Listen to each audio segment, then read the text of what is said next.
अरविंद केजरीवाल ने बातें तो बहुत बड़ी बड़ी की है, नारे तो बहुत लगाए हैं, लेकिन उन नारों को हकीकत में बदलने का मादा क्या वो रखते हैं? क्या विजन है कि जो यंग ऑडियंस यहां बैठी है आपके विजन में बिलीव करते हुए आम आदमी पार्टी को vote? Ladies and gentleman, let's hear it for आम आदमी पार्टी लीडर अरविंद केजरीवाल।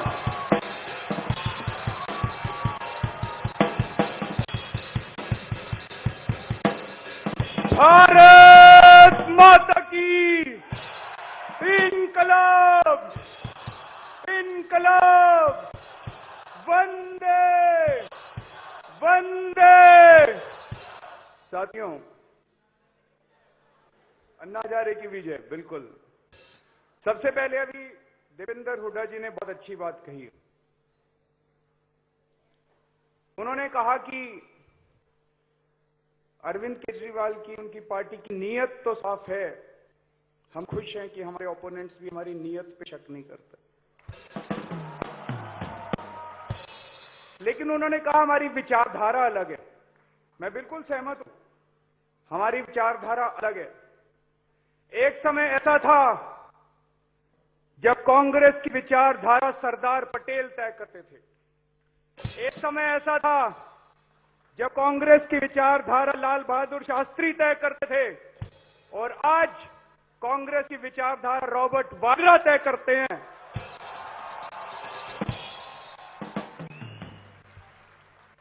इसलिए अन्ना हजारे को आंदोलन करना पड़ा था, इसलिए हम लोग को आम आदमी पार्टी बनानी पड़ी थी। यहां पे विचारधारा का फर्क है कि कांग्रेस की विचारधारा रॉबर्ट वाड्रा तय करते हैं, दिल्ली में बीजेपी की विचारधारा विजय गोयल तय करते हैं, और इसलिए आम आदमी पार्टी की विचारधारा आम आदमी तय करता है। इसलिए हम लोगों को आम आदमी पार्टी तय करता है। साथियों, आप सब लोगों को याद है 2 साल पहले अन्ना हजारे दिल्ली में रामलीला मैदान में आके बैठे थे। हम सब लोग रामलीला मैदान गए थे। अन्ना जी क्या मांग रहे थे?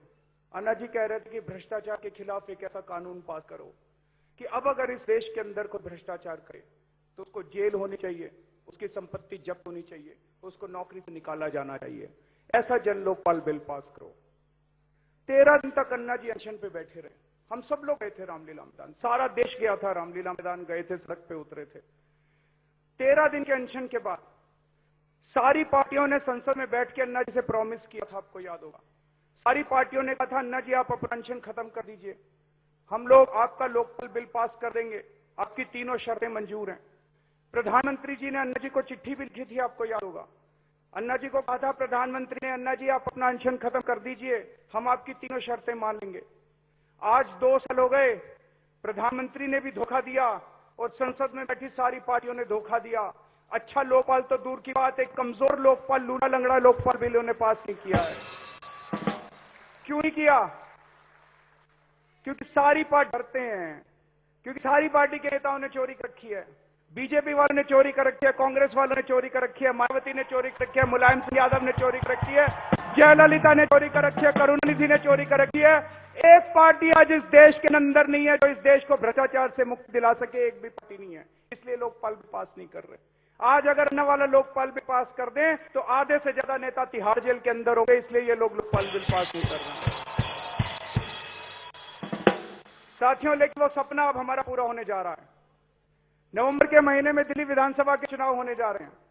दिल्ली विधानसभा के चुनाव में आम आदमी पार्टी भारी बहुमत से जीतने वाली है, और चुनाव जीतने के बाद 15 दिन के अंदर सबसे पहले दिल्ली में वही लोकपाल बिल पास किया जाएगा जिसके लिए अन्ना हजारे को 13 दिन का अनशन करना पड़ा।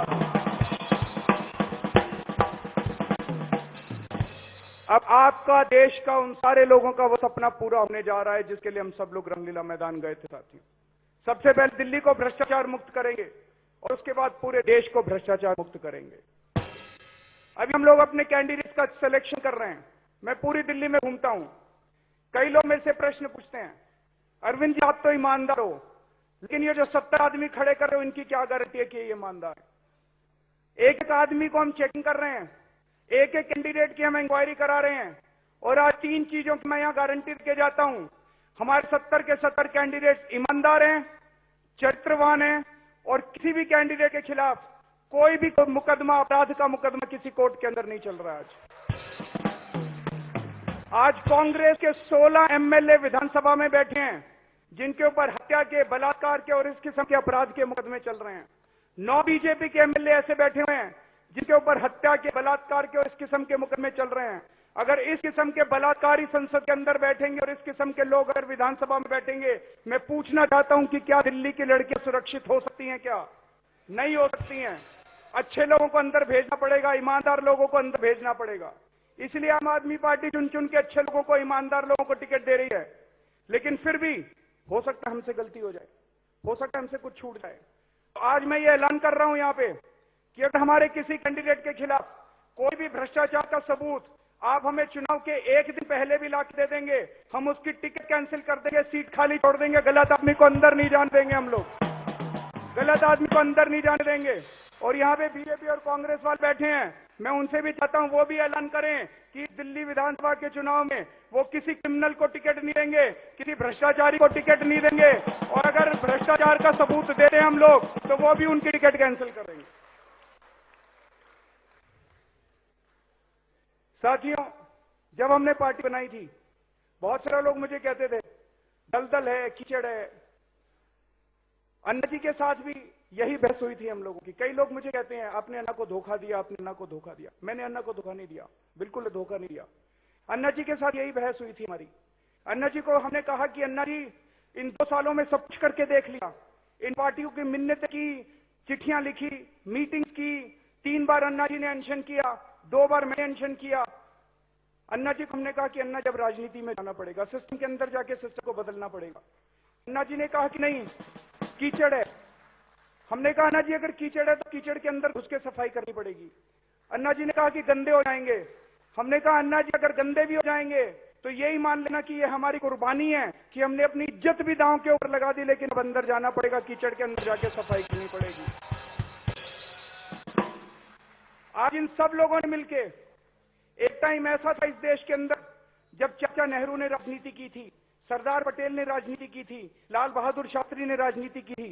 उन दिनों में कोई राजनीति करने जाता था तो कहते थे कि देश की सेवा करने जा रहा है, त्याग करने जा रहा है, बलिदान करने जा रहा है। आज इन सारे गुंडों ने मिलके ऐसा माहौल बना दिया है, इन्होंने ऐसा माहौल बना दिया कि अब अगर कोई राजनीति में जाता है तो कहते हैं कि गुंडे, केवल गुंडे जाते हैं अंदर, 2 नंबर के पैसे के बिना राजनीति नहीं चल सकती है। साथियों, राजनीति बहुत पवित्र चीज है। राजनीति देश की सेवा का नाम है। आज जो ये लोग कर रहे हैं वो राजनीति नहीं है, ये बीजेपी और कांग्रेस वाले दलाली कर रहे हैं। इसको राजनीति नहीं कहते, दलाली कहते हैं। 2 अक्टूबर को लास्ट ईयर जब हम लोगों ने पार्टी ऐलान किया था, तब हमने कहा था कि इनको राजनीति करनी नहीं आती, इनको राजनीति करनी हम लोग सिखाएंगे। और उसके बाद से हम दिल्ली का एजेंडा तय करते हैं और ये बीजेपी और कांग्रेस वाले 10 दिन बाद उस एजेंडा को फॉलो करते हैं। मैं दिल्ली मेंशन पे बैठा। Arvind, can you wrap up in 2 minutes, please? Yeah, just 1 minute.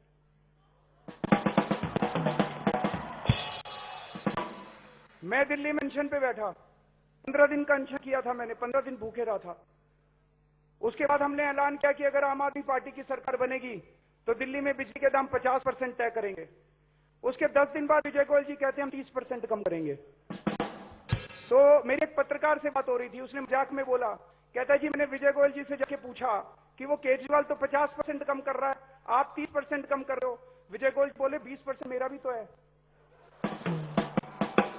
हमने ऑटो के ऊपर पोस्टर लगाने चालू किए, बीजेपी वालों ने भी ऑटो के ऊपर पोस्टर लगाने चालू किए। पहले विजय गोयल जी की स्माइली पिक्चर आया करती थी, हमने क्रांतिकारी पिक्चर यूज करी की, उन्होंने भी अपनी मुट्ठी बंद करके पिक्चर करनी चालू। पिक्चर में भी, फोटो खींचने भी, हमारे फोटो खींचने में भी नकल मारते हैं, फोटो खींचने में भी नकल मारते हैं। इनको राजनीति करना हम लोग सिखाएंगे और इनकी दलाली बंद करेंगे, इनकी दलाली बंद करेंगे इन लोग। और मैं फिर से संजय कौल को कहना चाहता हूं, अच्छा आदमी है। 2006 तक दिल्ली के अंदर बड़े बड़े मूवमेंट किए थे इन्होंने, लेकिन जब से बीजेपी में गए गुमनाम हो गए, पता ही नहीं चला किसी को। संजय जी छोड़िए, क्या बेकार की पार्टी में, आप भ्रष्ट पार्टी में चल गए हैं, कोई पार्टी को छोड़िए और आम आदमी पार्टी। बहुत बहुत शुक्रिया।